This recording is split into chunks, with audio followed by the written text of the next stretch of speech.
Well,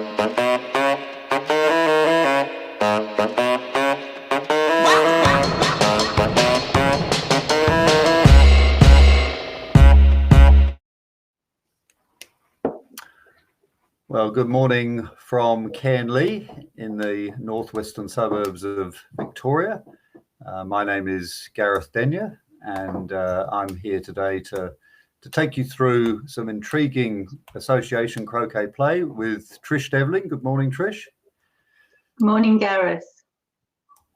We saw some great play yesterday. We're seeing Robert Fletcher, the world #1, playing his first shot with the black ball, taking it over to the eastern boundary, about 10 metres north of corner 4.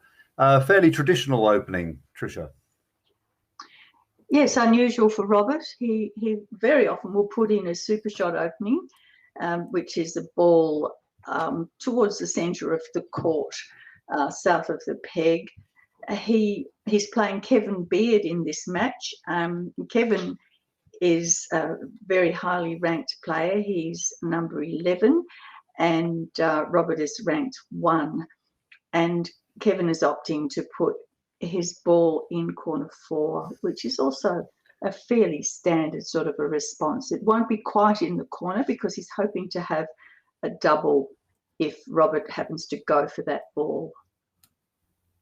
That's right. So as Trish said, what Kevin is attempting to do there is to put his ball just outside the corner, so that if Robert shoots and misses at it, then there'll be a double for Kevin to shoot at. Trish, that ball looks as if it might be a little bit out of the corner. What do you think? Well, Kevin would have been aiming to put it a little bit out. Robert is taking care to make sure that he puts his blue ball on the end of a balk, and that gives him the shortest shot possible. He's taking a lot of care over that. He is, isn't he? Yeah, it's an incredible amount of care. He's got the set square out to do that one, but he's now going to shoot at Kevin's red. This shot is one that he will be really needing to read the court with, because there's often quite a slope near the boundary. And he just goes off to the right. Mm. So that now will give Kevin, we think, we'll see where Robert places his ball, but we think that what will happen is that there'll be a bit of a gap between the blue and the red, and hope for Kevin, it would be great if it wasn't quite a ball, or it was just about a ball, because then that effectively gives him a sort of 3-ball target. So a very nice outcome for Kevin there, Trish.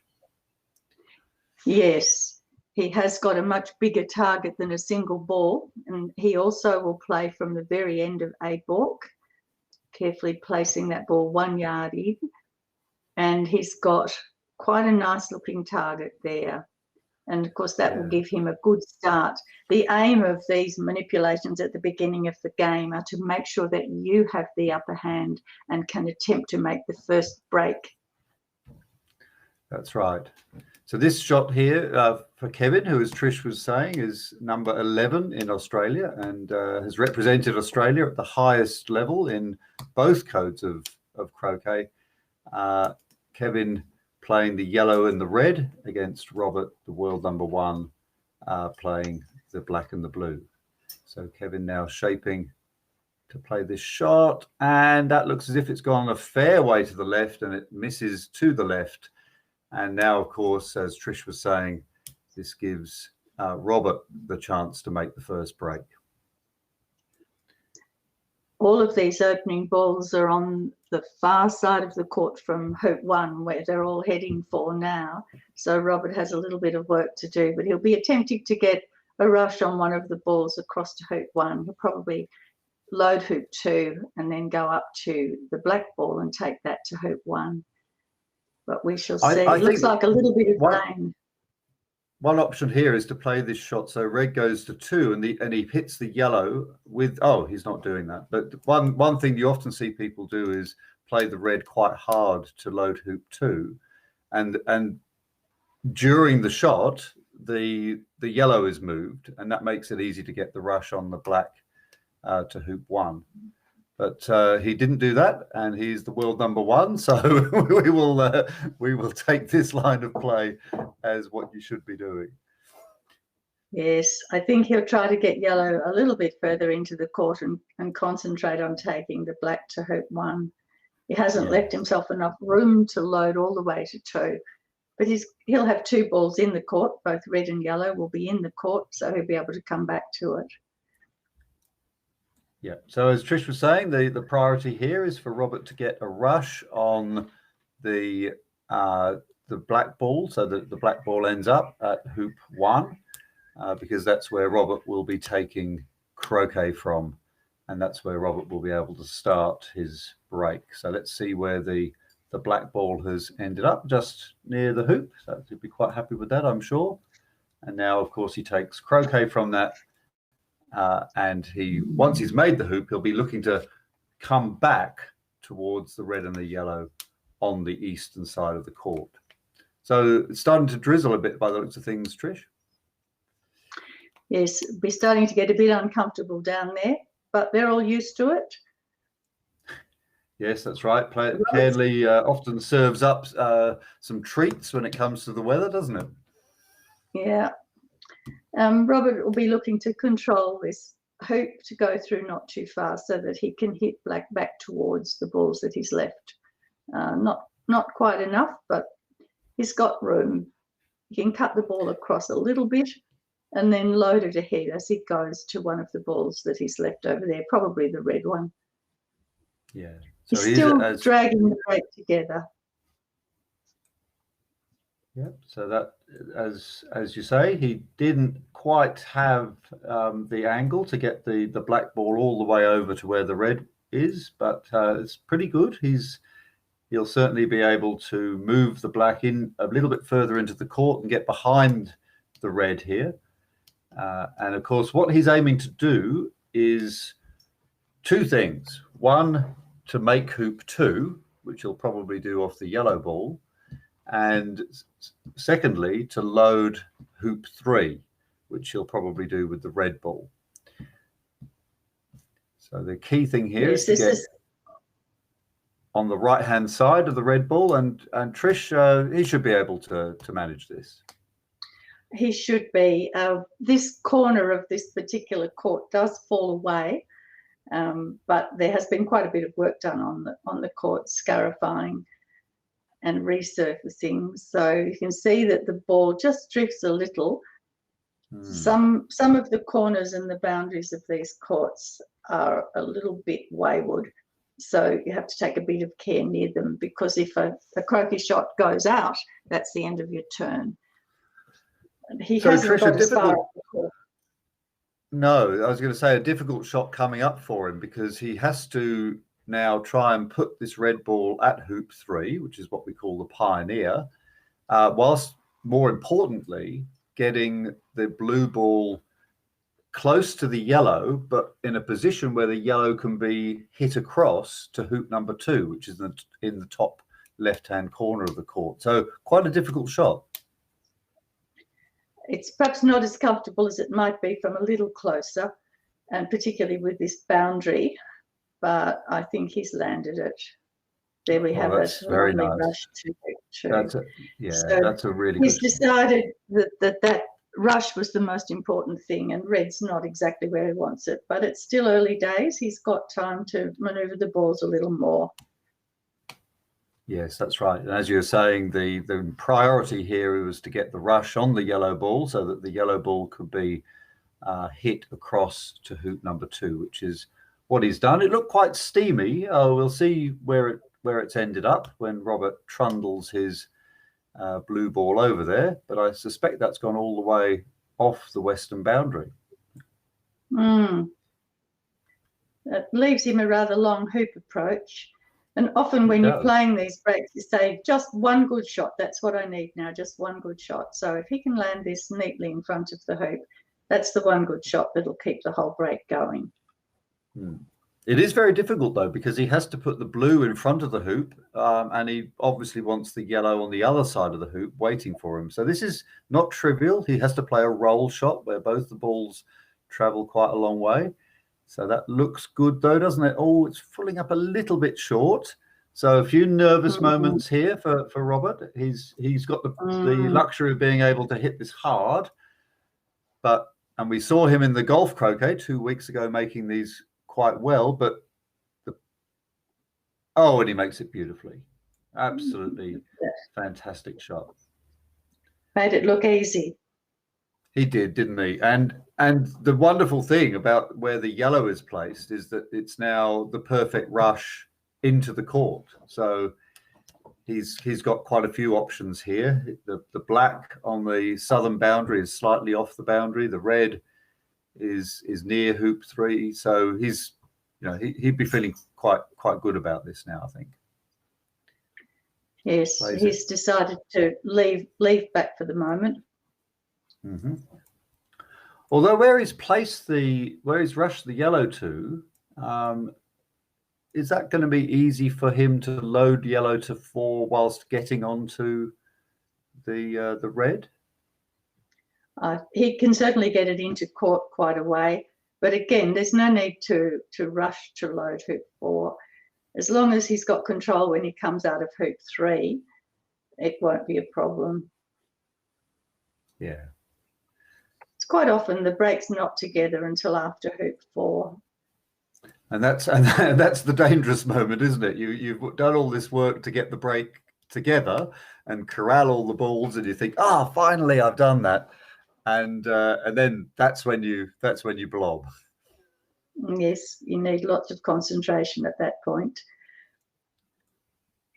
So Robert now playing this approach shot to hoop 3, and this rain looks quite vicious now, Tricia. Yes, and nobody seems to have run for their wet weather gear, although there's Josh on the other court. He's got his on. That's fallen a bit short. The courts will be noticing this extra water on them. They will have just slowed down a little. Yeah. Sometimes that can make it easier, can't it, if the courts are a little bit slower because they've got a bit of moisture on them. Oh, and there we have the first little mistake. As Tricia observed, he didn't quite get the blue in front of the hoop and then wasn't able to get the blue through. So Kevin will be able to come on. Now, Kevin and Robert have had nearly 50 ranking tussles over the years. Robert by far ahead. I think something like 39 to 45, 39 victories out of 45 encounters. So that just gives you an idea of how strong Robert is as a player. What's your record against Robert, Tricia? Oh, I might have won one. It would have been memorable. It was perhaps when he was a lot younger. I'm not sure that I have ever beaten Robert, and I wouldn't be alone in that. No, you certainly wouldn't be alone in that. There's a large club of us who have never beaten Robert. Somewhat surprising, actually, because if you think of what association croquet, you only have to do 2 good breaks. Anyway, let's concentrate on what Kevin's got ahead of him now. He's got to try and hit this red ball about 10 yards away. Here he goes. Oh, and he just skids off to the left. Kevin has an interesting way of holding his mallet. Everybody uses whatever grip suits them, and Kevin has what's called a pencil grip, so that his left hand is quite strongly on the top of the mallet, and his other hand just touches the handle further down, and so he has a very delicate swing. Robert has a firm grip right at the top of the mallet with both hands.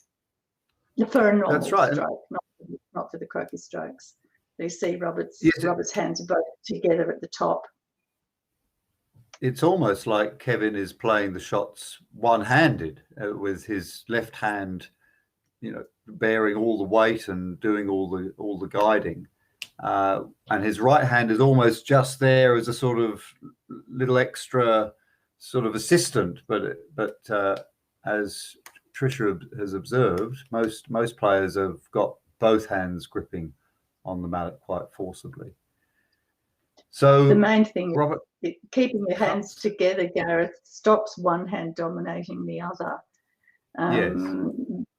It's much more beneficial to have two hands together with a good swing. You will see beginners start perhaps with the hands separated, and gradually they move them together because it is much more efficient.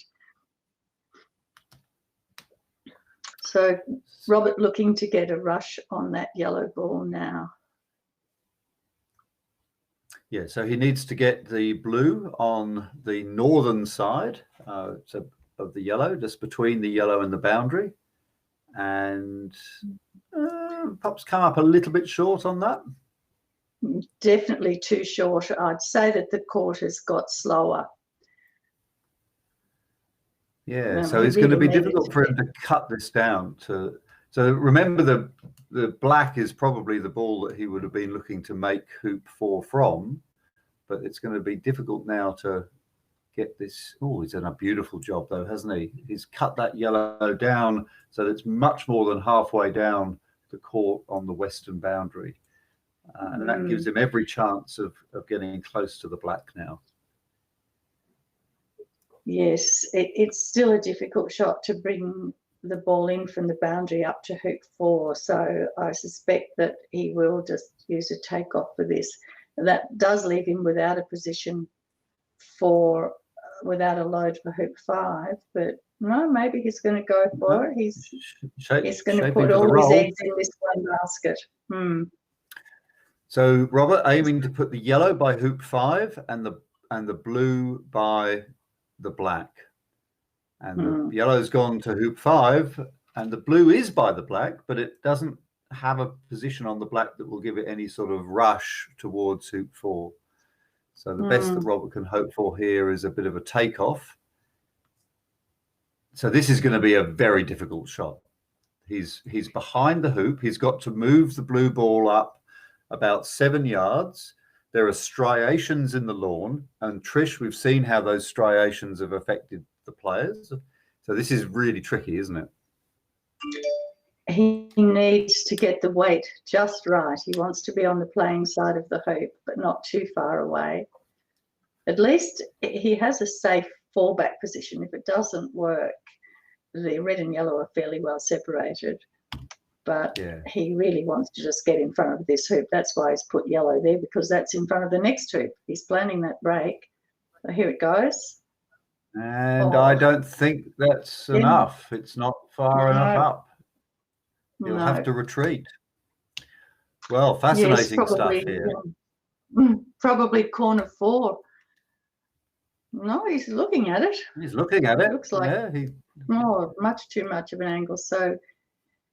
Well, I know that James Death of the UK would have a go at that, and somehow the ball would stay suspended in midair while it traversed the crown of the hoop. But Robert, as you say, is going towards corner 4, not giving Kevin a double shot, and really saying to Kevin, "Look, if you shoot at me, then you're going to be giving me.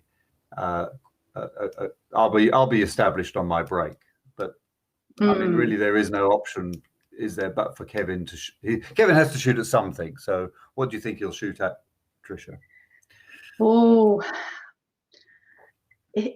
there's a big advantage in being able to hit the blue ball, because he can then take the black to hoop 1. But it is dangerous if he fails. And these are the considerations that he'll be making.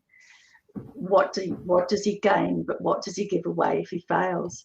And if he manages to hit the red on the north boundary, he then has to do a long takeoff down to these 2 balls, and it's a much longer shot in the first place. So he's making a decision on whether it's worth the risk.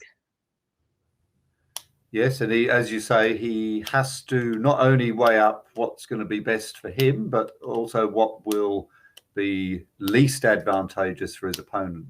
Now, Kevin, actually, funnily enough, we're very glad to have him with us because, of course, he actually had surgery just not so long ago. He had the stitches out on Tuesday, so we're very lucky that he's able to swing a mallet and show us. You can see his grip there. Oh, he's quite a bit to the left of that. Yes. That allows Robert to continue with his break. He's still got to drag it together a little bit, but it's not a bad position to be in. That's right. So Kevin's now missed the 2 opportunities that he's had. Well, the 3 really, because he missed the shot number 4 where he had the double in corner 4. So he'll be a bit disappointed that all 3 of his long roquets have not really challenged the balls that he was aiming at. Yeah, it's a shame because this game can turn on just one shot, and he'll be thinking, no, that was the one shot that I needed to hit. Whoops. Because, of course, in association croquet, you must roquet to start playing. Is it the saying, no roquet, no croquet? But that's another slightly short shot. Yeah. Robert's having trouble with this, the weight. It's not fatal. Because, he can load hoop 5 and stop in front of hoop 4. Yes. So what Robert will probably try and do here is play the black ball towards hoop 5 whilst getting position in front of hoop 4, because remember that the yellow ball is waiting on the south boundary for the blue ball that comes through the hoop. And he's done that beautifully. What a stop shot. Look at that. Yeah, that was very good. Perfect position. And through he comes, and the break is back on again. Well, he'll be relieved now. And the red now, Tricia, is nicely forward of his break. That's right. He can pick that up after hoop 6. He could even use it before hoop 6 if he wants to. Just depends how well he controls hoop 5. But it's all looking pretty good at the moment. This ball will certainly go up towards 6. And, holding the rush. The rush to 5. So it's got a little bit further. He may have wanted that, because if he goes to red after 5, then he'll bring yellow back to 6. Yes. It's perhaps a bit further than he would have liked, though. Well, the priority, I suppose, was the rush on black, so that he could have this really nice hoop approach that he's got now. Oh no! It's gone slightly to the right. I'm not relax, sure how far Gareth, away that is. Maybe it looks worse from here than it, because we've got the shortening of the angle, and Robert there being absolutely scrupulously fair and making sure that the ball was where it was when it came to rest. And well, let's see what happens. Yeah, it is true. The commentator can relax again. He still has a rush up north, and he can go and collect red if he wishes. Yep. He's generating lots of room for himself now as well, spreading the black ball all the way over to the eastern boundary. That will be well. Do you like to, when you're setting up your doing your first break, do you want your ball to be at your partner ball to be at 1 back or 2 back, Tricia? Because at the moment this is where he's going to have to make that decision, isn't he? I don't mind where it is, because you do have opportunities to swap the ball after 1 back. You've usually got another ball in the middle of the court, and you can change it depending on which leave you're planning to do. So it'll be interesting to see if this black ball goes all the way to 1 back, and it's certainly skittling over in that direction. Mm-hmm. And that gives Robert a nice roquet on the red. And now you notice that he's trying to put red. Yeah, he's putting red roughly on the line that red, yellow, and hoop 6 are in line. Is where he was trying to be positioned so that it was easy to get the rush to hoop 6. Red's a little bit shorter than he'd have liked. But there we are. We've got a rush to 6. We've got the rush to 6, and I would imagine we have 2 balls over at hoop, hoop 7 or 1 back, as we call it in association croquet terms. Yeah. So he can decide what lead he wants. He probably needs them both there so that he can position 1 after hoop 1 back, leave it there.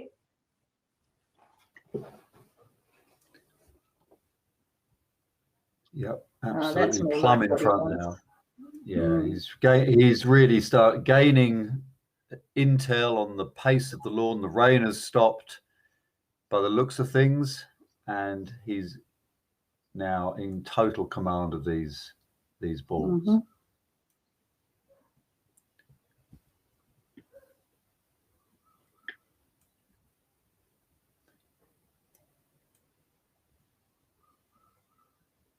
It looks like he's leaving that there, probably going for the maybe going to go for the black and put the black down to hoop 2 back. Okay, yellow in the middle of the lawn. This will be interesting to see how this pans out. Yes. Oh yes, so that's what he's doing now. So, he's going to put that black down to hoop 2 back, making room. That's another skill, to be able to move the ball to where you have room to make your croquet stroke, because of course black couldn't get all the way down towards 2 back if he was close to red at the time that he takes the shot, because then he'd be too far from red as well. So the priority is always still to get the rush to your hoop, and he's got that. He's right on top of the hoop. And red's probably going to stay there. Oh dear, there's another one. Are we just on a funny angle, Gareth? That might. I think a funny angle on that one. Yeah. No need to panic. Now he's not leaving red there. So. That looks like red's going down to 3 back. It does.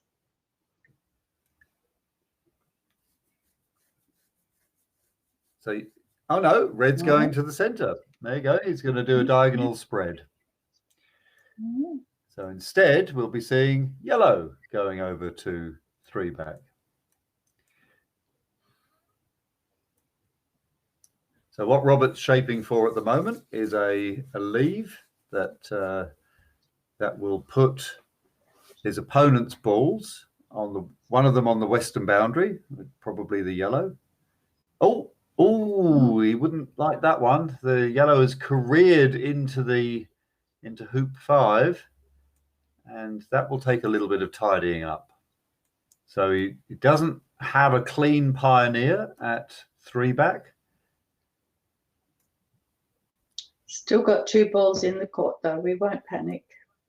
No panicking required. It just makes a little bit more difficult for him to engineer the leave that he was looking for. He's already seen that Kevin has not really challenged with the 3 opportunities, the 3 long roquet opportunities that he's had. I don't know whether that will have affected his choice of leave here, but you should never rely on your opponent to make a mistake. You've always got to make sure that you play as if your opponent is Robert Fletcher. Once Robert's made the 9 hoops and set the leave, Kevin will be attempting the lift shot, and at that point, if he hits and makes a break of 9, it's exactly the same as if Robert had made no mistakes and just made 9 in the first place and Kevin hit. So the game is still absolutely anybody's. If Kevin hits this lift shot, he'll be back in, and the balls will be in a standard position that he'll be used to, and he can then create a 9-hoop break. This is very interesting, Trish. Robert not using the yellow to make 3-back, but rather using the yellow to sort of set up what may well be a sort of centre peg wired leave, maybe even finishing his break at 3-back. It does look a bit like that, doesn't it? Yeah, unless he's going to now use the red to make to make 3-back. Let's see if he does. Yes, okay. Gosh, I'd be a bit jittery doing all of this. All of the balls lurking around the middle. But Robert's he's very confident of his ability to punch that red ball down to 3-back. And look at that beautiful position. Yes, he still has to think about how to set the lead. So I imagine he's going to have to go back to yellow while he's placing red at hoop 2, go back to yellow to place it at the peg, and then take black to the boundary. Well, he's got a lovely approach shot because he'll be able to advance. Oh, it's curved off again. That's this tricky bits of court. Very tricky. Tremendous curve on that little section there, but nicely through. That's through. But not really with the control that he would have liked. It now gives him a 6-yard return Croquet, which would be extremely bad to miss because of the proximity of the other balls. Here he goes, and of course he's not going to miss that, but a lot of us would find that challenging. He got a nice cut across as well, as he wants to load this ball up towards hoop 2 and take yellow to a wide position from the red at the peg.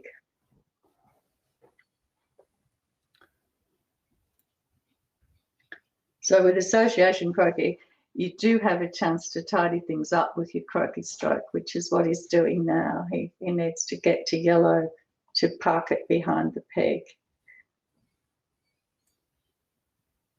Well, the red makes nice progress up towards hoop 2, and now the aim of the game is to get this yellow into a nice tight position. That's going to be difficult from there, I think, to get the yellow to hug the peg.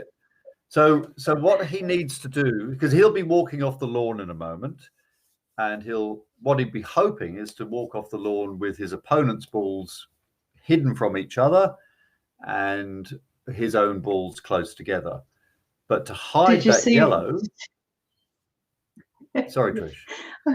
I was just looking at Robert's face when he did that. He just puffed his cheeks out and breathed.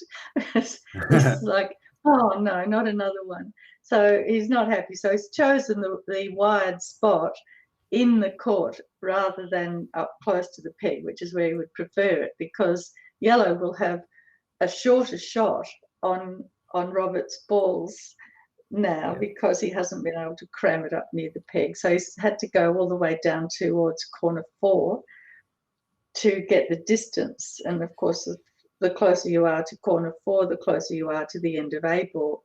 So he's got that face again now. He's breathing out. What do we do now? So he's going to position the 2 balls so that yellow has a single ball target. It certainly, this is a position that I would find myself in a lot, leaving a leave like this. but for Robert, he would be most unaccustomed to leaving this type of thing. But this is my bread and butter. This might be Plan C. I think we're past Plan B. Yeah. Well, he hasn't left a rush into the court. He's just left the balls parallel with the eastern boundary. So there's absolutely no double for Kevin at all. Maybe if we could see the mini map just blown up a second, so we can explain to the listeners what choices Kevin has. This is the position. Robert's black and blue balls very close together. And Kevin, remember, can pick up either the yellow ball or the red ball if he chooses. He doesn't have to pick them up, but if he does pick them up, he can move them either to the end of A balk, which is directly on the bottom boundary in the middle, or B balk, which is in the top right-hand corner. Trish, what would you pick up here, do you think? I'd pick up whichever ball I think I can hit with that gives me the best chance of making a break. So I wouldn't worry about what's advantageous to Robert. As your opponent, you just have to assume that if you miss, he's going to finish the game. So you have to hit. So you pick up whichever ball you think will give you the best chance of hitting, or don't pick it up. You know, if he had a good target with yellow, he could afford to simply fire at black and blue from where it is. Yeah. But he's chosen to take yellow. He's gone to the north boundary and he's going to be firing at red. And he's going to fire at red. Yep. So that's what he's chosen to do.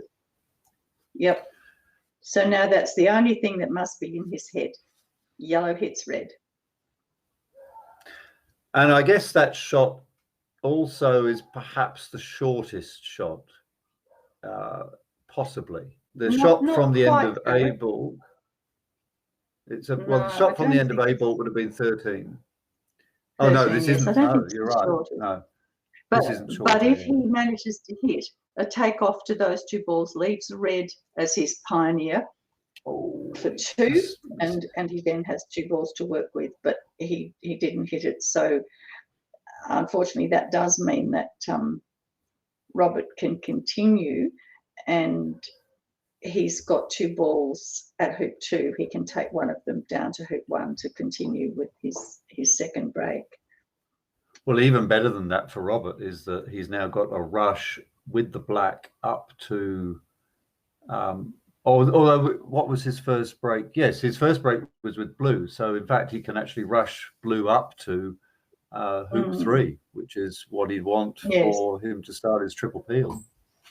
Yes. Yes, that was a critical shot, but it always is. If your opponent's made the first 9, you really do need to hit. So Kevin was putting his eggs in the basket of yellow hits red. Didn't work. So Robert taking his time to come back onto the lawn by the looks of things, unless he is probably a bit wet over there. He's probably he's probably. Well, it looks as if it stopped raining though, doesn't it? Here we go. So Robert now in a very strong position. He'll be able to rush the blue ball up the lawn towards hoop 3, which is also the ball that the hoop that the blue ball needs to make to complete its 12 hoops. And then, as Tricia said, waiting at hoop 2 are 2 balls. So he didn't knock that all the way up. I don't know whether that's deliberate or whether he just didn't get the rush that he wanted. What would indicate to me that wasn't deliberate is that if he wanted to just play the blue there, he would have just played it softly. He wouldn't have clonked it so hard. No, I think he was looking for a cut, bringing it towards 3, and perhaps it was too much of a cut, so it took a lot of the energy off it.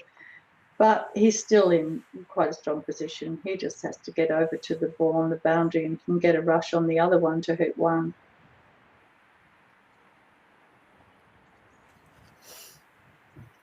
Well, he's positioning this shot to look like he is going to advance the blue ball up the lawn a bit, or maybe not. To take off, I think. It's a takeoff. Mm. Yes, you're right.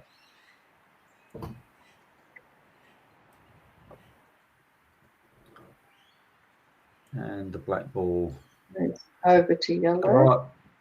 Glides over towards the yellow. Again, a little bit short.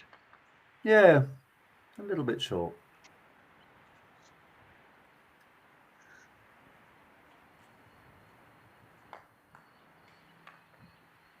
Okay, and the yellow ball hasn't advanced any further, but red's going down to hoop 1. So in this shot, the croquet stroke, he would like to put yellow towards hoop 2. That's right.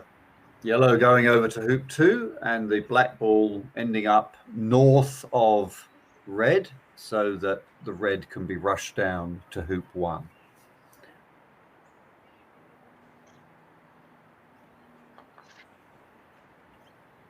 So it's what we would call a half roll. The black ball is going to go a little bit more than half the distance of the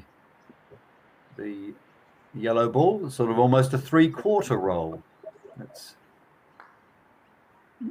You'll notice that Robert's hand is well down the mallet so that he gets more roll on the black.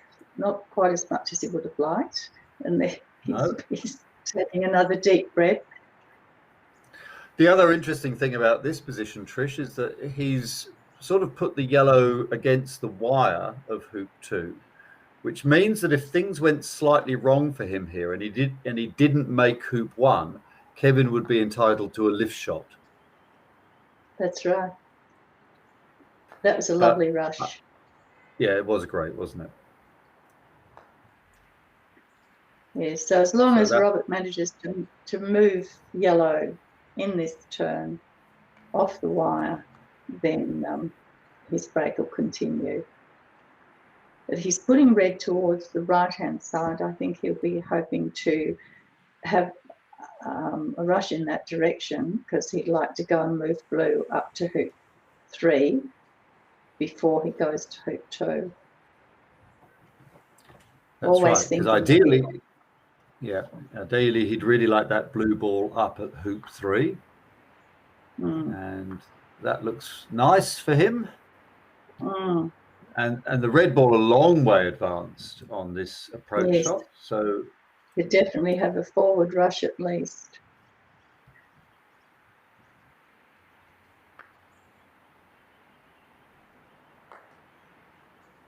Very, very nicely. And well, no forward rush. But that's okay for him because, as we mentioned, he actually wants to get over to the blue. So it's actually quite a nice rush to achieve that. I wouldn't be surprised if in 2 croquet shots time, both the red and the blue are up at hoop 3. He does have the option of doing that still. Yeah. Lovely contact.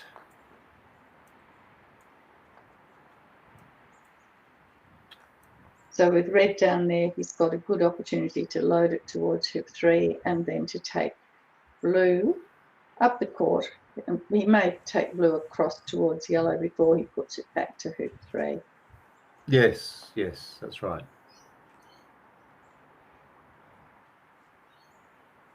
Yep, so definitely the red is going to be catapulted to hoop 3.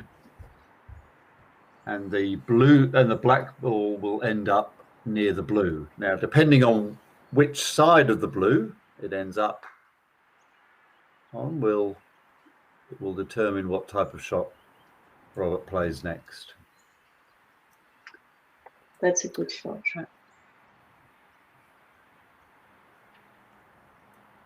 Not quite sure where the red actually rested, but For that one, Robert's hand was about halfway down the mallet because he was playing black about half the distance that he wanted red to go. Okay, so this croquet stroke is going to put blue up towards hoop 3 because he's planning to peel it.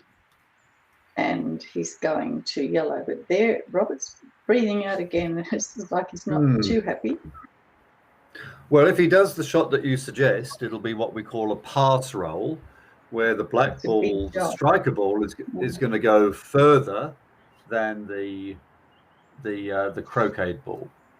So Robert is aiming to put the blue ball up at near the red, or near that hoop, and the black ball all the way over to hoop 2. So the black ball is going to travel further than the blue ball, and you can see he does that so beautifully.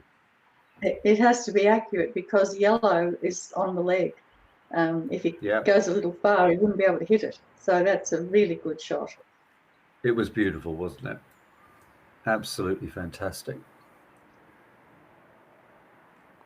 The red, almost the blue ball almost ended up in the classic peeling position. So it was that good, but it just deviated at the end. But that was a nice shot too, because he's actually released the yellow from the leg of the hoop. Very bounced it back onto the playing side. It would have been awkward if he knocked it through. So bouncing it back was perfect. It's all looking exactly as it's supposed to now. A rush towards 3, 2 balls waiting, perfect position for the peel.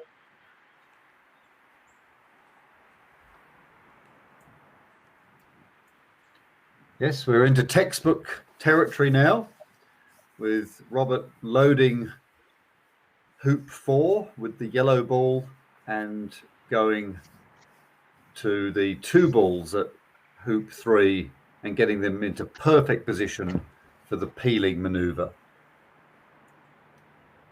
I'm thinking that the scrambling is over. It looks very neat now. And the rain has stopped for him as well, so he'll really be able to relax into the choreography of these next few shots. Well, this will be interesting for people who have not yet been mastering peeling. They can watch the ball movements of this. So red will be the ball that he uses to escape from or to escape with once he's peeled the blue.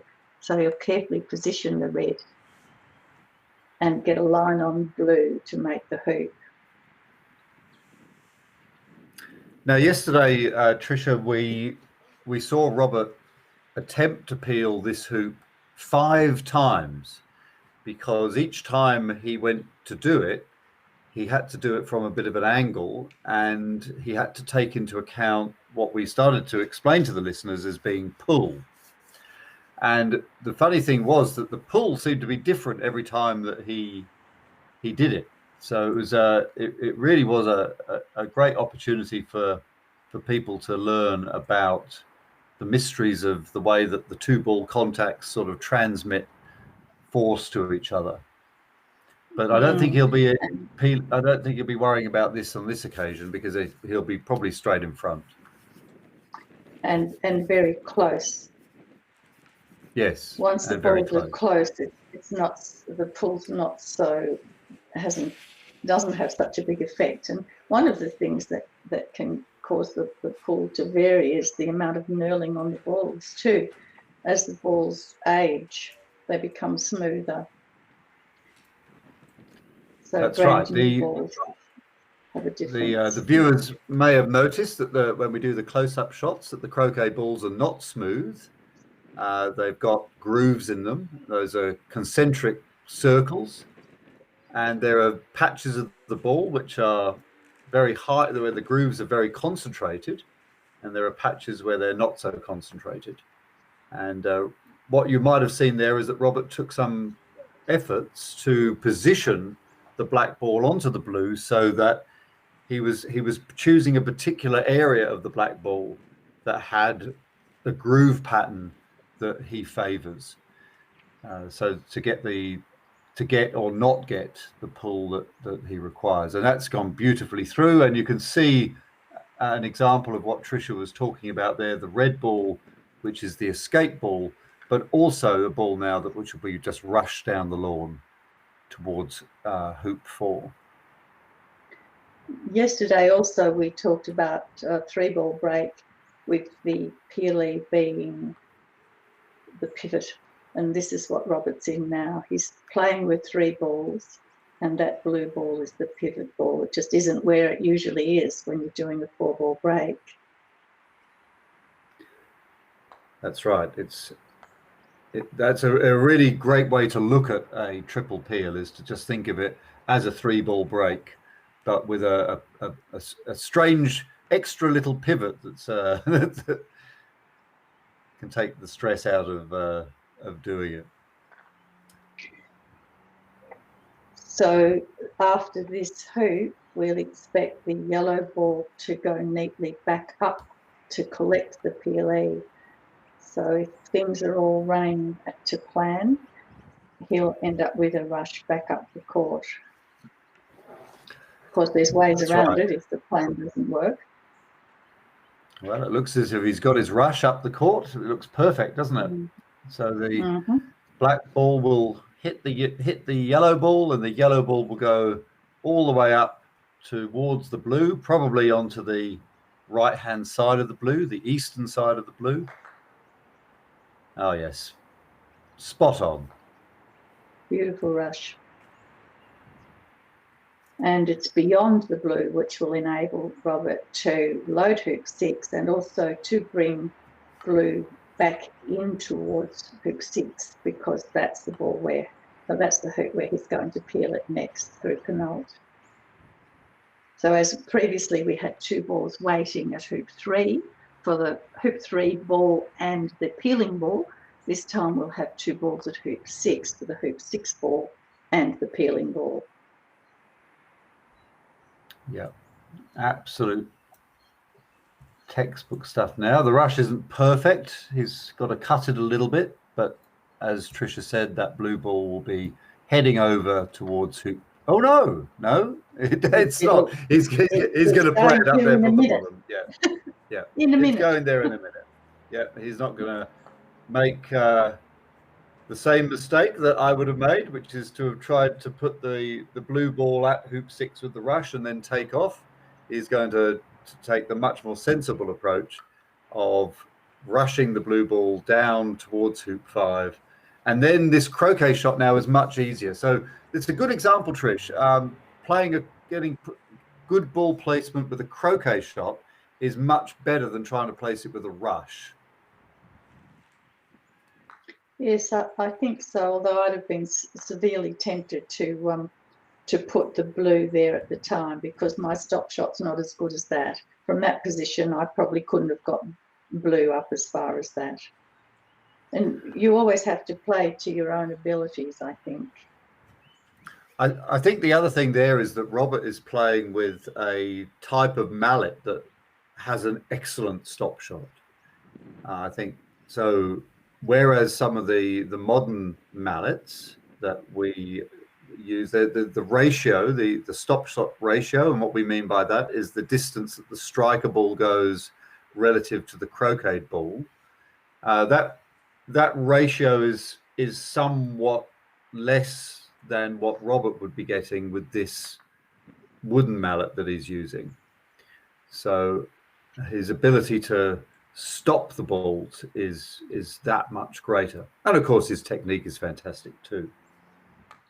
Yeah, lots of mallets have their own characteristics, and all the players have to get used to their own mallet's characteristics. And I know some players use a different mallet for association croquet from the one that they use for golf croquet, because golf croquet has all single ball strokes. The croquet strokes are the ones where you really notice the variation. Yeah. Oh, that's a steamy red, isn't it? That's that red's really motoring up there. Gone. So the court's perhaps dried a little again now. We have got quite a bit of wind. The rain has stopped. So Robert's looking at that saying, okay, what can I do now for my plan B to deal with that red? Well, it's funny because I you know, you just think what Robert's doing must be correct, but then when you realise that he isn't satisfied, the tell is that he then looks at it with admonishment. It's almost as if he's saying, "What are you doing up there? I don't understand why you're there." So, but he's making we'll a see new how. plan when he does that. Yeah. Yes, he's making a new So plan. yellow's now the escape ball again, and he'll be well aware that he needs to get yellow back towards the top of the court because that's where red is. So he's aiming to make the hoop with blue, but at the same time put blue in position to peel it. But again, there's no hurry. He can do these peels at the end. He doesn't have to do it now. So Well, he's decided to protect one back by double loading. It looks like the peel is not going to be your standard peel from here. I think that's a good lesson too. At all costs, maintain the break.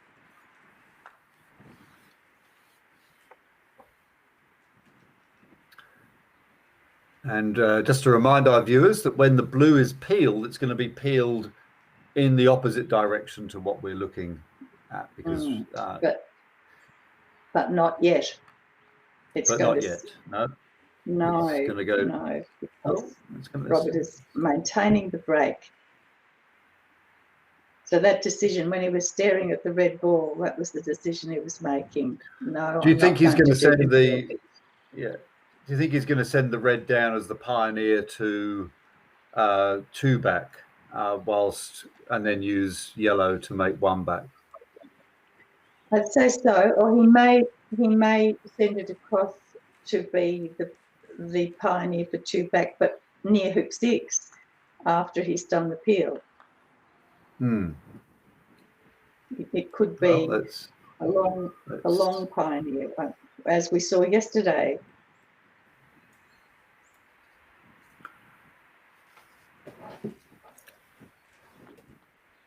Well, my guess is that the red's going down to hoop 2. Tricia thinks it might go to hoop 6. Let's see what happens.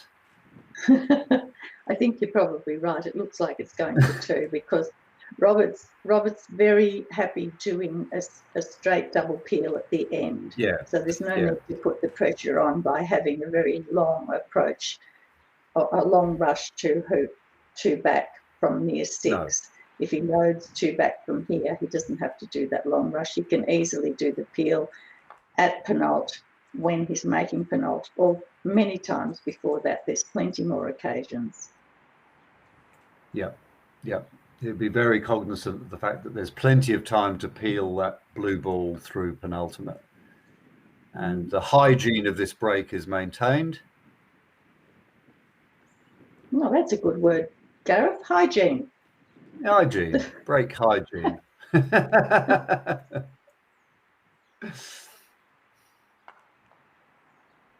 I think that was a term in the Keith Wiley book. And very tight. Yeah.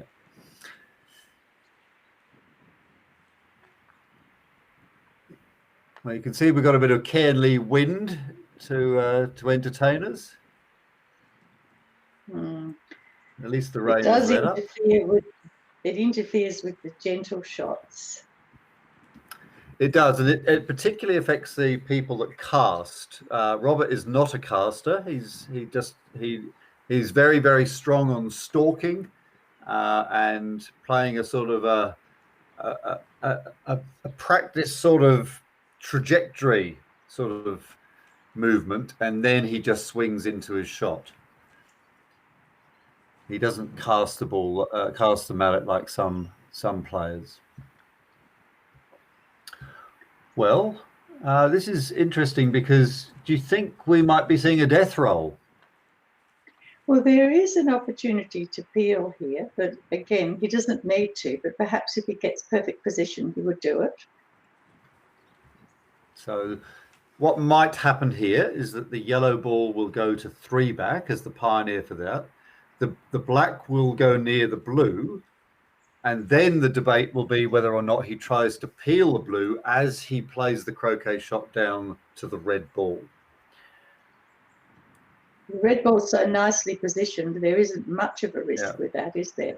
If he does do the peel, I mean, that's in perfect position to tap blue into very close. If he gets too close, he can't do the roll. He's worked it out. Yeah, so we'll see if he gets the blue ball into just the right position here. When he plays the croquet shot going to red, he'll be trying to push the blue through. But as Tricia said earlier, there's plenty of time to get the blue through, but it looks like he's going to try and do it now. Yes. So the blue is slightly off center from the hoop, and this enables him to play a shot that will take the black down to red and the blue through the hoop. And we call this the death roll, Tricia. Yes, things can go wrong, but from that position, it's not too bad. And he doesn't really mind if blue doesn't go through. He doesn't mind if blue's just in the jaws. But if it goes through, he has another opportunity to peel it at Rover. Yeah. So it's almost a free go, isn't it? The thing that would most likely go wrong is the black being impeded in some way. But all he needs to do is get down. Yep, that's very nice. Yeah. I noticed then with that camera angle, you could see the mark on Robert's mallet where the ball's consistently hit, and you'll notice that it's dead centre. He's got a pale patch in the middle of his mallet. Yes, sign of great consistency.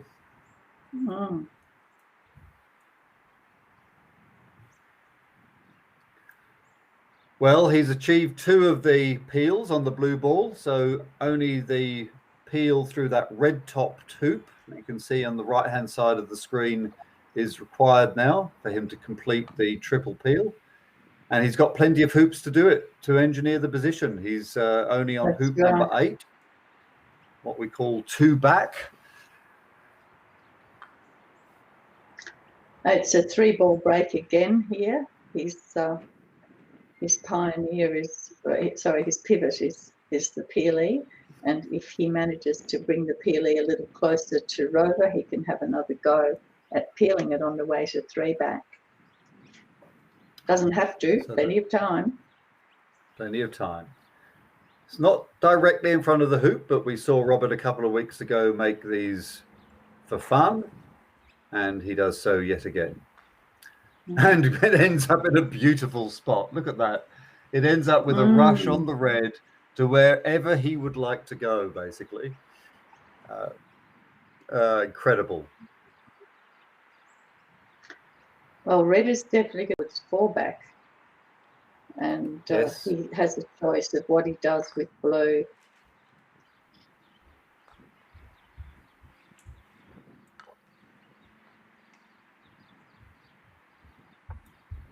He's still looking at blue, so he's going to go and move it back in.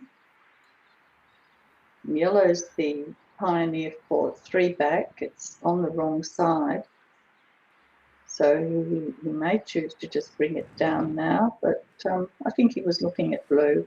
Gives him another shot. If he can get the other side of blue, he can bring it down towards Rover. So we might be seeing yet another one of these roll shots, Tricia, where the red croquet ball will go up to hoop, 4 back, and the black ball, the black striker ball, will go towards the blue and be north of the blue, which is where Robert would like it. So both balls are going to travel a long way.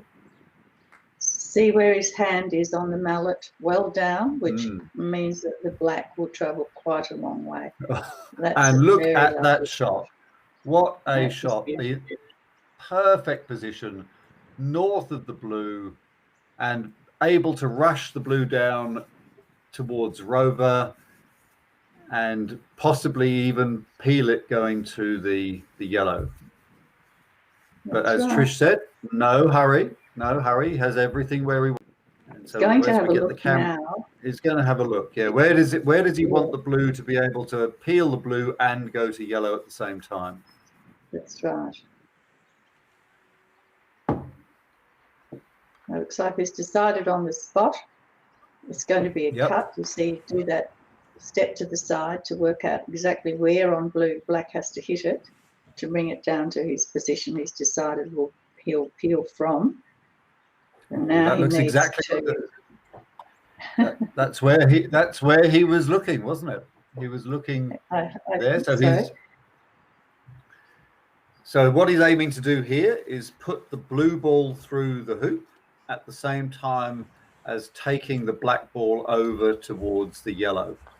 And the perfect thing, of course, would be to put the black ball just north of the yellow, because as Tricia observed earlier, the yellow is just on the non-playing side of the hoop at the moment.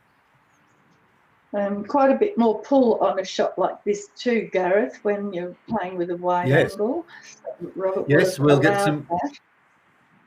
This is a good chance for us to talk about pull again. So because these balls are not smooth, because they've got grooves in them, or knurlings or gnarlings, I never quite know how to say that word, the blue ball will behave a little bit unpredictably. Oh, but not unpredictably for Robert. It just sailed through, didn't it? And there's that wonderful rush on the yellow. Oh my goodness.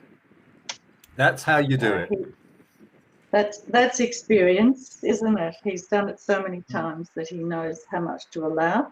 He would have been concentrating on black's position because, as we said, there's plenty of time for blue, but he's got the bonus now. The peels are all made. He's down to, well, it'll be a 4-ball break now, back to the peg.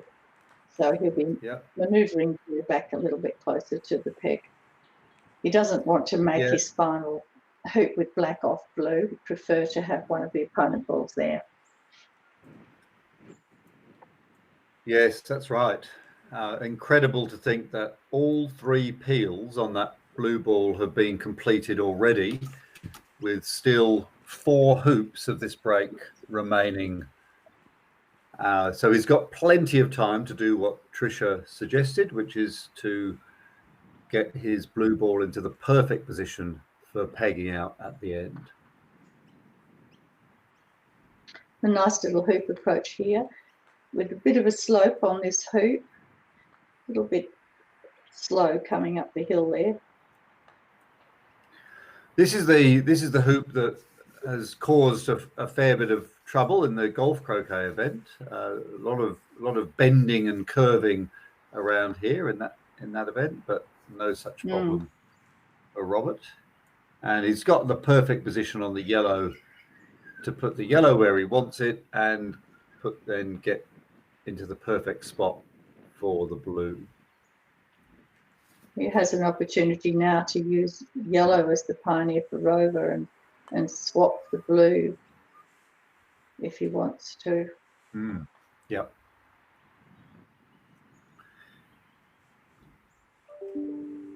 We call the last hoop Rover, and the saying all over Red Rover is something that's developed, I think, from croquet, much the same as the saying peg out.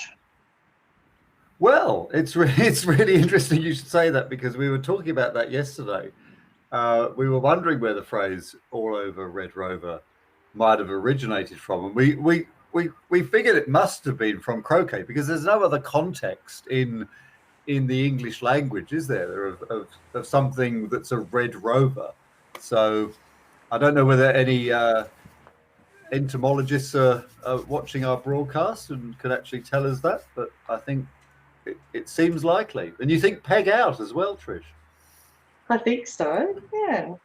How else would it have evolved? I don't know. It does. Yeah. Well, I mean, I did tell the story yesterday of how my mother came to watch me play, and I was just finishing the game, and someone said, "Oh, he's just over there. He's pegging out," and she was very worried about it. She hadn't heard the term before, of course. Well, there's a few people's mothers come to watch them play, Gareth. You're one of them too, are you? Well, I tell you what, knowing that Kevin Beard and other very famous players, very very successful players, have had their mothers follow them around on the circuit, I think I might rope my mother in. They're clearly a good talent. Reg Bamford's mother goes when he's playing a big event too. I've met her. Yeah, there's a few mums. Stephen's mum was up at Swan Hill in the winter. Yep, they're clearly a lot of players began play after watching their grandmothers and mothers. Yes. So this is all pretty much textbook now. Robert's got a little bit of a spring in his step and manoeuvring the balls. You can see that Blue's waiting there. He has a perfect opportunity after this hoop to pop it towards the middle of the court, and he's got a load on Rover. So it's all looking very smooth now. All small shots from now on. All looking like it is going to be all over Red Rover. Given that, it might be good to start thinking about what's happening on the other lawn, where there would be another game in progress, I think, between Callum and Stephen Forster. So we'll see whether or not our producer will take us over to see that one at the conclusion of this game. I think that Croquet scores indicated that Robert had won all his games and Callum had won 4, as had Stephen. And so each of those still were possibly able to overtake Robert in the block if they won today's games. Yes. So it will be interesting to see. Well, Robert still has to play Stephen Forster,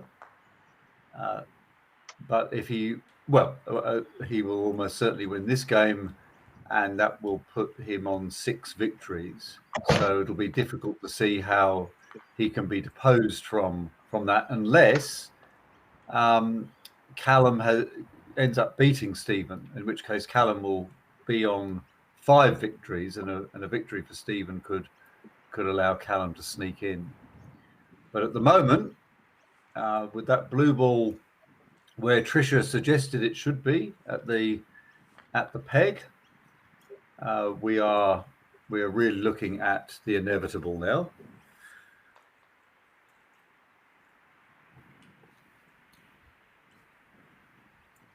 And as so often happens, the score will be 26 TP0. Sometimes a player feels that 26-0 is better than 26-6 because if they made any hoops at all, they should have kept going. So it's no shame in being beaten 26 TP0. It simply means that you've missed the lift shot. That's right. That's right. You can easily lose a game 26-0 or 26 TP0, having had only two shots. So absolutely no shame at all. But as Tricia was saying, if you score some hoops, then it's an indication that you broke down at some stage. So that's croquet players often don't like to lose 26-3. That's a score that indicates that you got in, you had some chances, but you weren't able to complete things. So well done, Robert. The final couple of shots here. And a neat little peg out from not far away. Heading over to lawn 1 for that battle between Callum and Stephen. And Kevin there will rue the fact that he had 4 chances of hitting in. They were all 13 to 18 yard shots, but none of them really looked as if they were on a trajectory that was going to challenge the target. So now there's Stephen walking up the court, looking fairly businesslike. Has he just made a ropey? Well, we certainly know the position of two of the balls, the red and the black. So I think he's made a takeoff from the ball down near corner 1. I can't positions. No, and we know that there is no clip on hoop 2. That's some intel. We don't know where the yellow ball or the blue ball are. And we don't know what the score is in this game, but we know that it must have been going for 1.25 hours or so, because it would have started at 10:30. So we'll, as the camera pans around, we can see yellow and a red clip on hoop 6. So 10 points. Yes, yellow and red on the top of 6, and somebody. Black is on the black is on the is on penultimate. Is it? Okay. And so yes, Stephen, I can see a black clip on the side there. Stephen is behind then. He's playing red and yellow, and both his balls are for hoop 6. And Callum's obviously made a break with black on penult, so we just don't know where blue is. So we know where the blue ball is. It is currently being used to take croquet with the red ball, and as Tricia said, the red ball is for hoop 6, and it looks like Stephen is going to play a takeoff shot towards hoop 6, and that's fine, because if he gets into position he can hit it really hard and come back up to the northern boundary. We still don't know where the yellow ball is, and that is not probably one he'll take on. So we'll probably find out where the yellow ball is now, because Stephen will head towards it. I doubt that he'll go for that ball. I think yellow's down in hoop 1, Gareth. He was looking down there, wasn't he? Yeah. He took off up the court to get to the ball in the corner. Yeah. So Stephen is scrambling to pull the break together with those shots, but didn't quite manage to get it. But he has managed to spread the black and blue, and he'll be back nearer his own ball. And Trish, the hoop 4 has a blue clip on it, so. So perhaps Callum was peeling. Penultimate. Yeah, he may have been peeling, completed 4 back, but failed to make hoop 4 because his clip's on penult. All right, so now we know what's happening. We've got Stephen playing red and yellow. Both of his balls are on hoop 6, so he's made 10 hoops in total. Callum is playing black and blue. The black ball is there on the western boundary, and Callum is going to shoot at the red and the yellow. He probably doesn't have a double. He shoots and he hits. Great shot. Great shot. Callum is very, very good on the rokies. We did see him miss a few yesterday, but he is in general extremely strong with the rokies. The one thing though is he's playing the black ball, which is the forward ball. He really would prefer to be making a break with blue. Well, the advantage of making the break with the black is that he doesn't have to give away a lift shot after he's played. Oh dear, he's clattered into the into hoop 1. So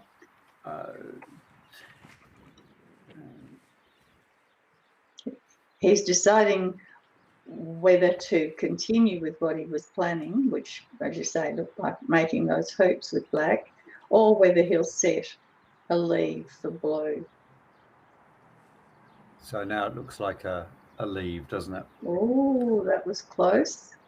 If black had gone out there, it would have been end of turn. It was a very big shot. It was. Callum was so casual the way he's able to hit great distances with both balls and with ease, just so easy. So he's taken blue to his hoop and he's planning to make the hoop. Yep. Now, just for the benefit of our viewers, you've been seeing so far that when a player makes particular hoops, they give away a lift shot. Callum won't be giving away a lift shot by making these two hoops here. These hoops can be made, and Callum can then set a really, really nasty leave for Stephen.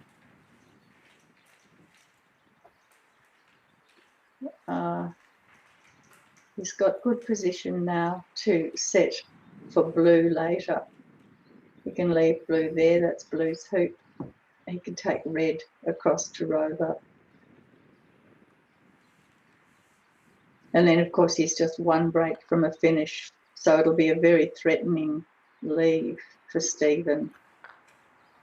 That's right. And it's a break for the finish that he doesn't have to make any peels on, because what his black ball would have made all the hoops. That's right. The wonderful thing that might happen, though, Trish, which would be fantastic for the presentation if it did, would be for Stephen to get in and then peg Callum's black ball out, and then we would have a wonderful 2v1 battle, which would just be a fantastic thing to happen. You've been hanging out for that, Gareth, haven't you? I have. I love a 2v1.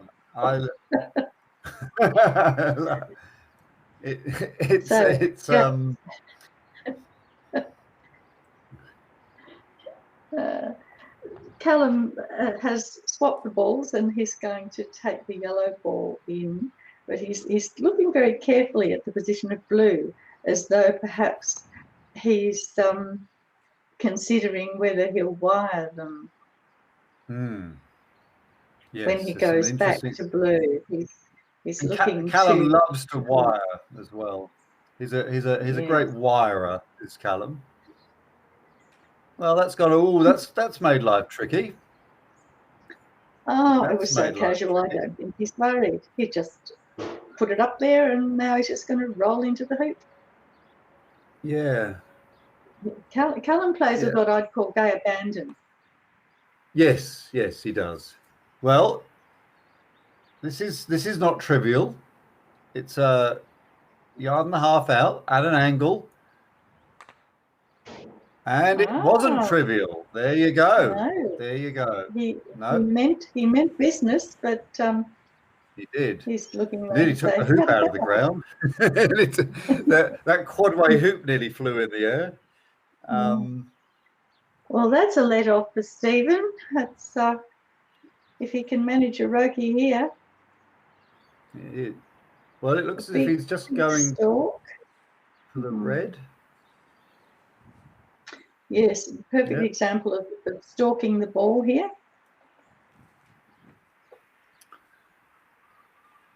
Not an easy shot. 10, 11 yards maybe. Shoots. Misses into the corner. But Callum's still with a lot of work to do, because he still has to make a roquet.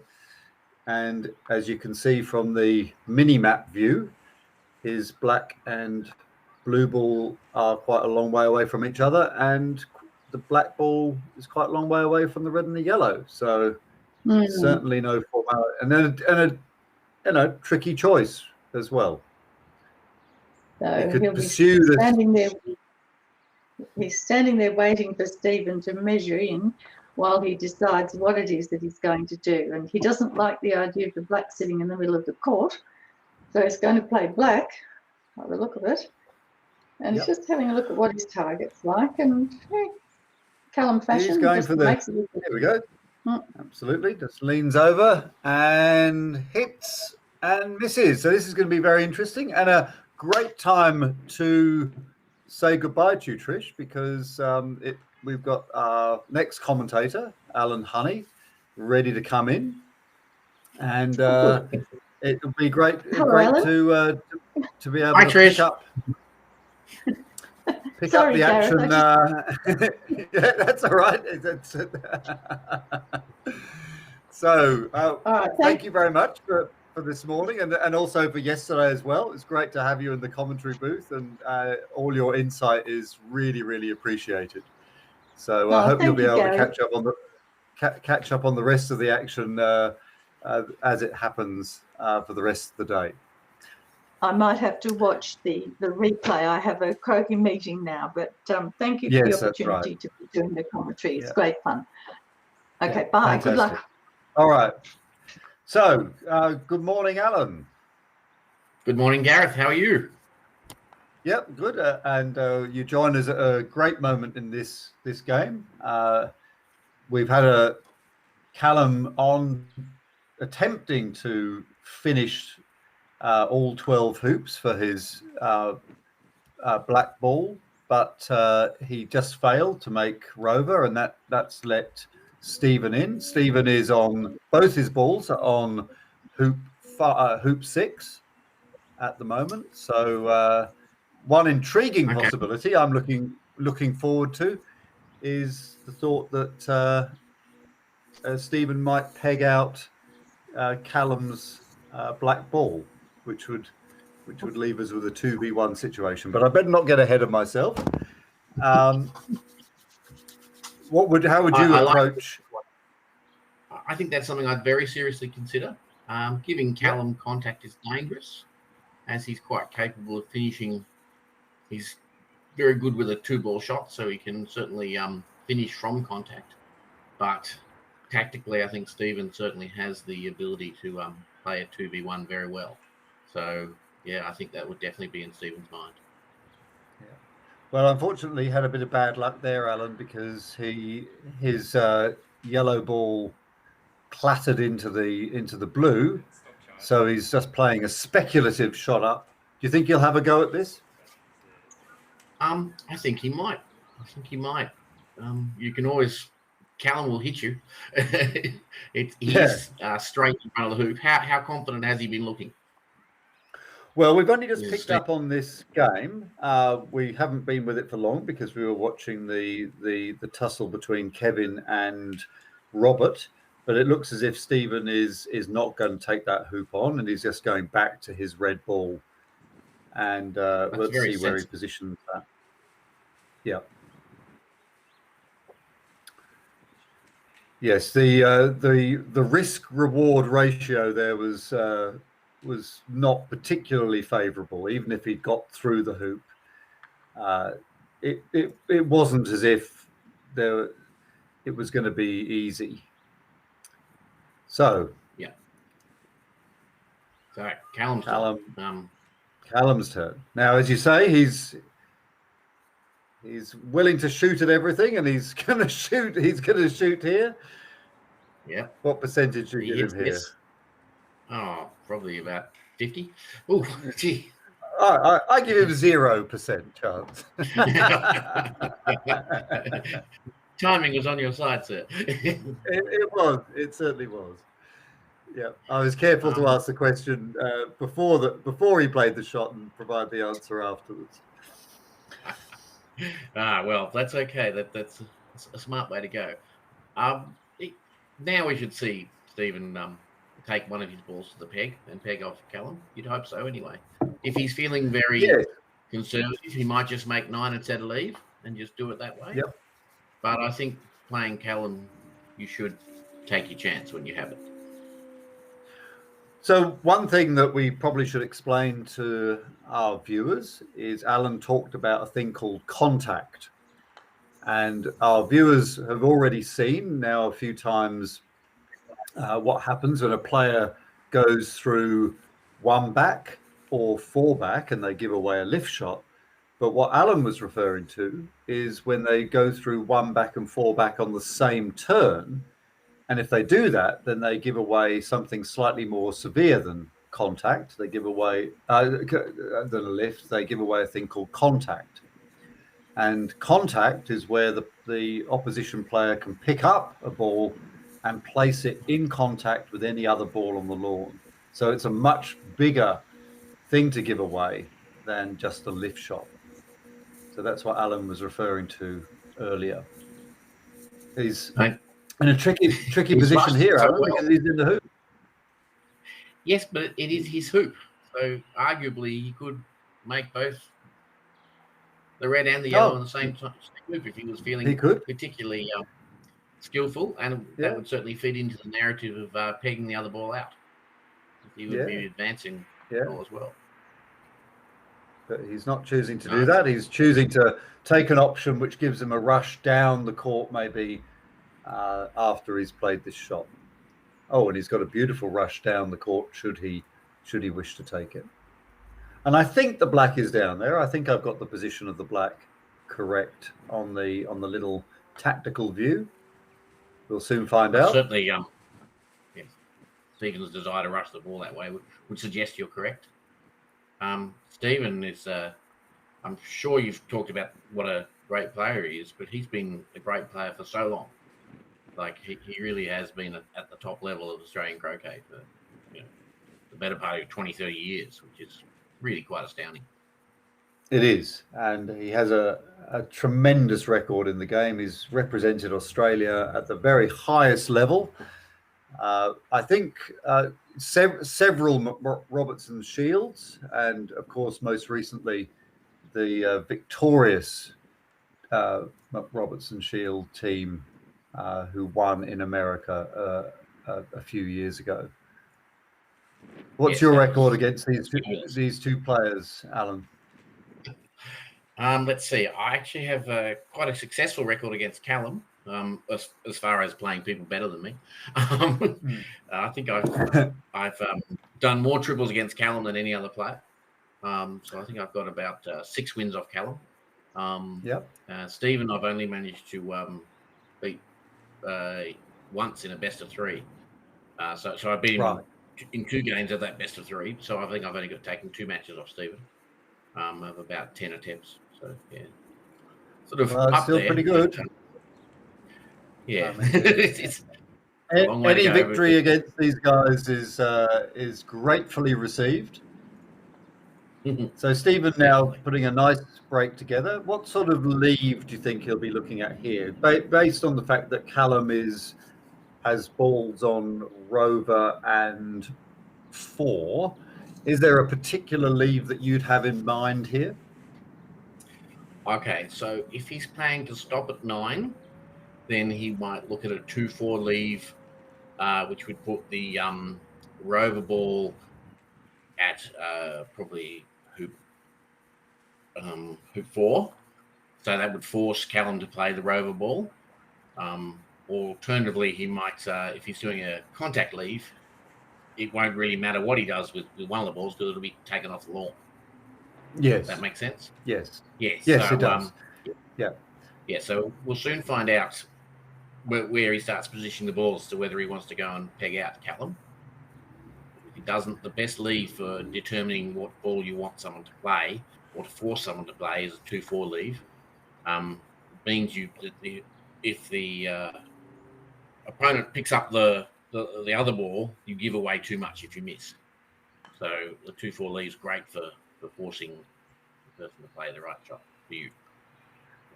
Yeah, that's a really interesting observation, Alan. I hadn't realised that one of the powers of the 2-4 leave was that it really strongly encourages your opponent to pick up a particular ball.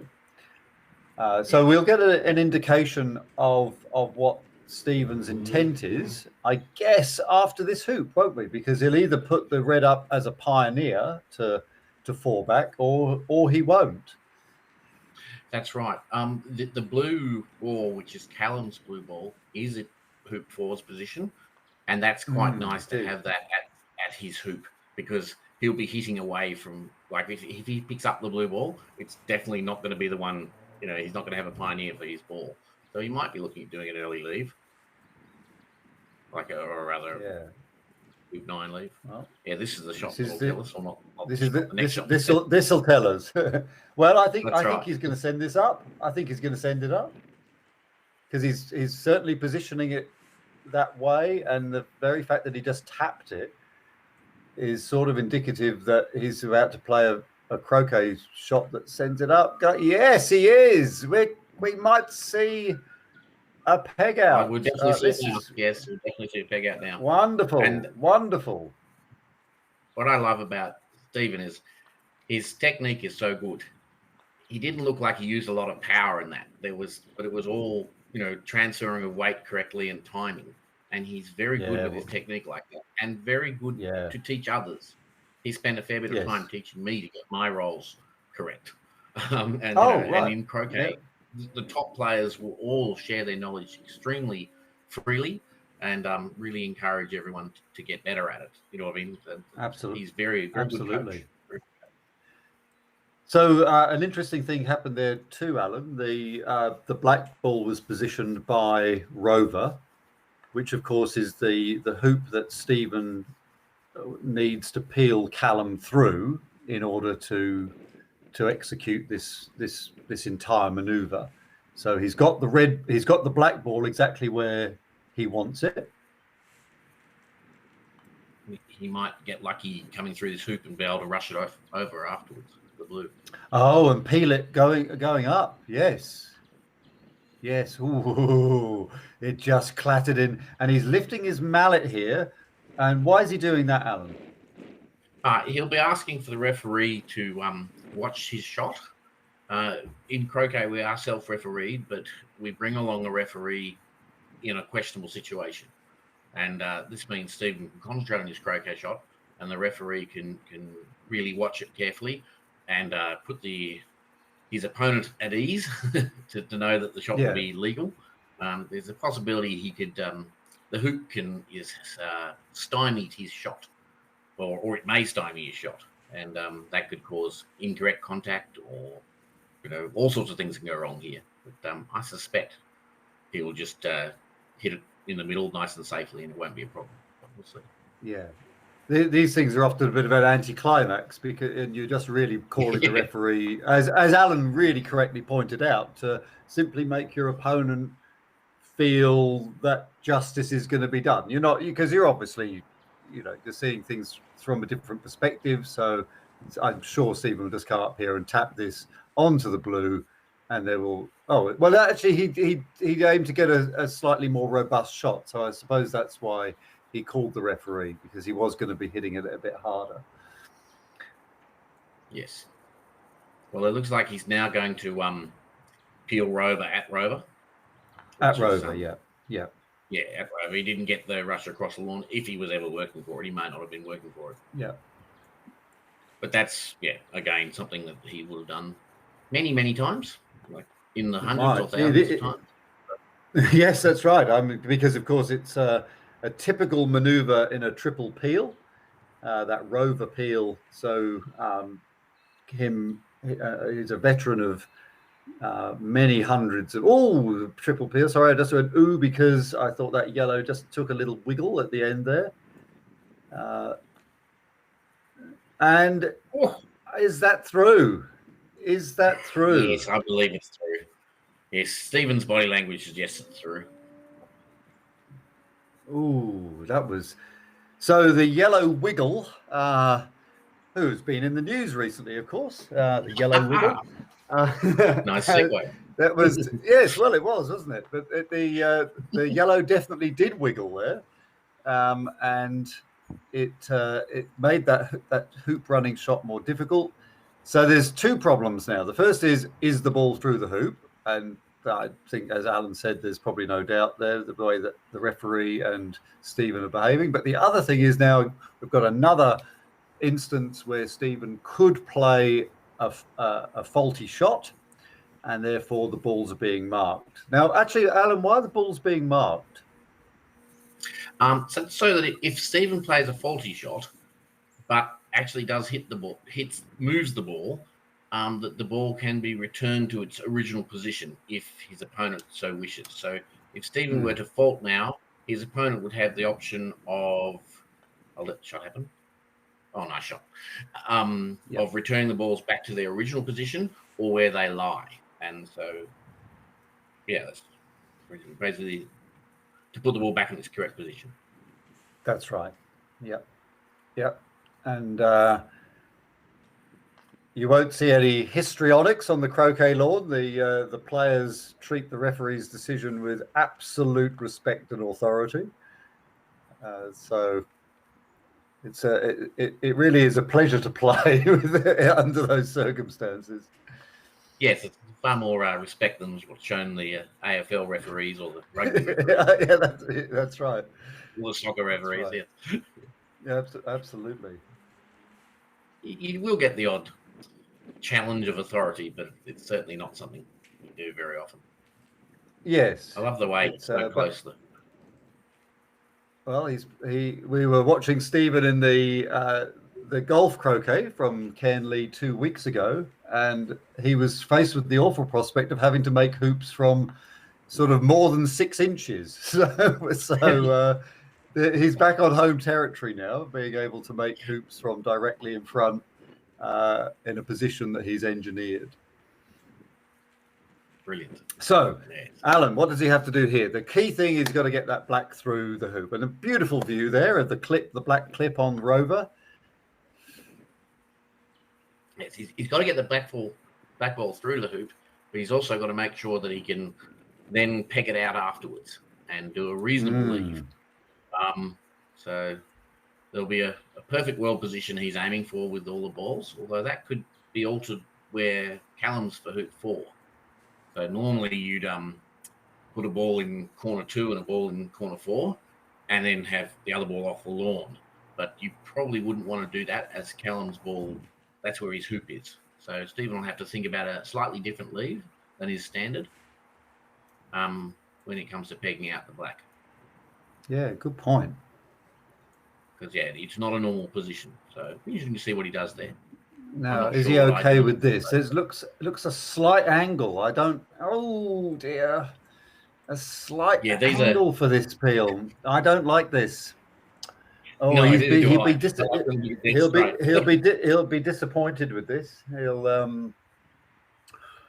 However, the doubly exciting thing is that regardless of what happens, when Callum walks on the lawn, if this doesn't work, Callum will peg Stephen out. So we will get a 2v1. Yes, guaranteed, one way or the other. Yeah, so it's great. Everyone's a winner. Well, let's see what happens. He's got to get the black through and keep the yellow there. Oh, yes, it's a lovely shot. Lovely shot. Perfect. The black is well clear. The yellow will just sail through the hoop. So he's got the luxury now of being able to really think about where he wants to position the red ball and at the end of this. Well, the blue ball doesn't matter that much, as it'll be picked up and no, it'll be picked up. Yeah, it'll be picked up. Yeah, so it's really all about him getting the red ball to a boundary line, which he's done. That's nice. And then middle of the where boundary, he finishes up in the yellow. Now he's actually positioned the red ball, so if you can see on your lovely tectite diagram here, where the map is, where the balls are, the red ball is in a position where if you were to play the blue ball beside the red ball and try and roll to hoop 4, you have to go through 2 hoops. So he's managed to put those right, yes. That's where the next level croquet coming up here. He didn't just go, I want to get the boundary line anywhere. He deliberately put it there so that Callum has got some timber to negotiate. If he wants to roll that. So I've just put that on the diagram. I've just shown there what Alan has said, that if he wanted to get to if he wanted to get to hoop 4, he's got to go through hoop 5. Yeah, that's right. Brilliant. And therefore that will mean Callum will have a long 5 shot. He will get a longer hoop 5 shot because he'll have to avoid that hoop, and therefore he'll have a 2-yard hoop instead of a 1-yard hoop. And 2-yard hoops are a lot harder under pressure. Which it will be. So Stephen's gone through Rover with that in mind, which is, it's as I think I heard you talk about people thinking like chess players and several moves ahead. Well, that's a fine example of that. Yeah, that's a great example of that. Oh, That ball has gone slightly further to the left of the peg than... Oh no, it hasn't. It's perfect. Look at that. It just looked as if it was travelling a little bit further, but this is absolutely perfect. He'll be able to pop this black ball onto the peg. And then where does he put the yellow, Alan? Does he scatter that over to...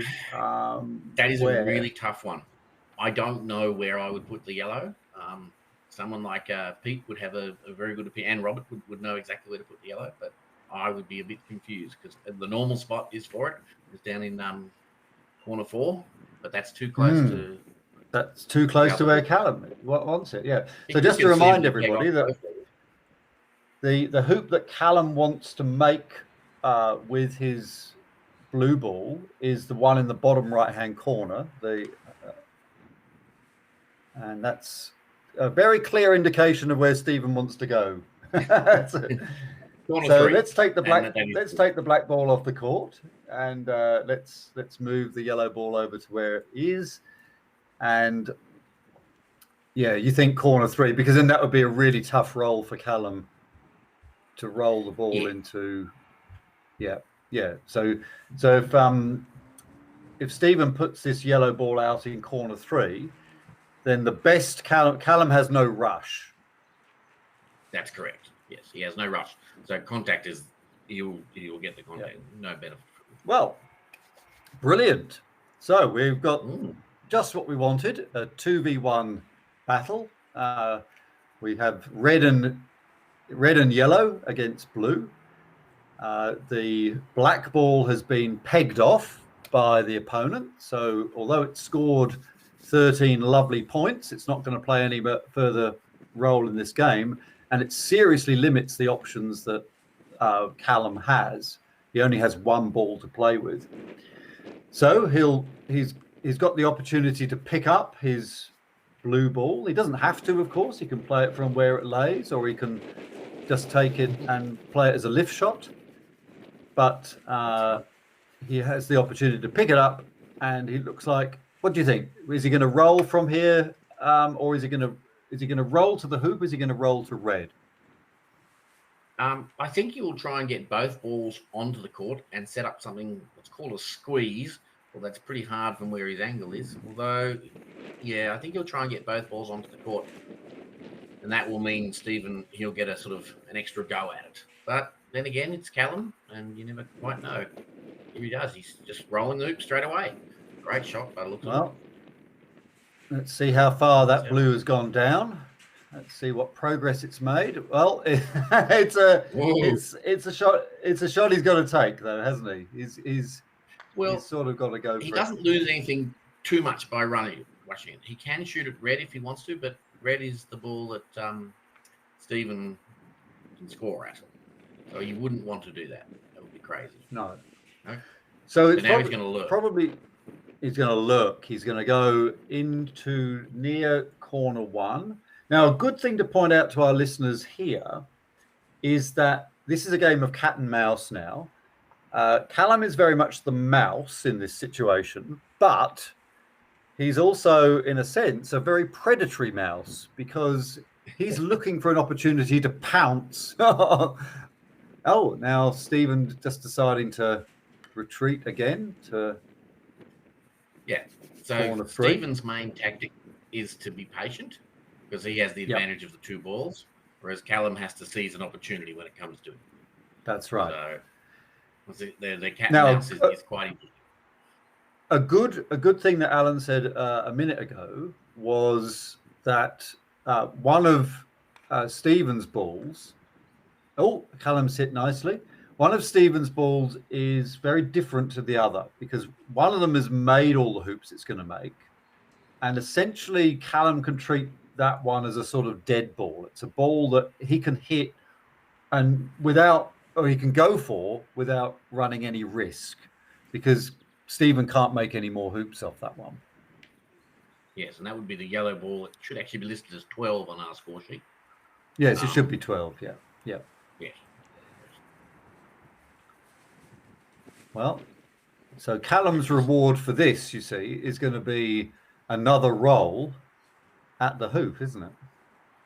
Correct. Oh, no, it's going to be a rush. It's going to be a rush. He's got behind the yellow. Stephen left the yellow ball slightly off the border, and that allows Callum now to possibly rush this ball down to hoop 4. Oh, he just gets too much cut on it. Oh, what a shame. Still, he's got a straight roll to his hoop. Rare. That was brilliant. So a really good example there of Stephen not putting the yellow ball on the boundary line, leaving enough room behind for Callum to sneak in. It's a lovely straight shot by Callum. Look at this. Wow. Look at this. Oh, yes. What a roll. What a roll. Wow. That is incredible. And the yellow is perfectly positioned as the reception ball to be rushed back either towards hoop 5 or right up the court towards the red. Brilliant. And he slopped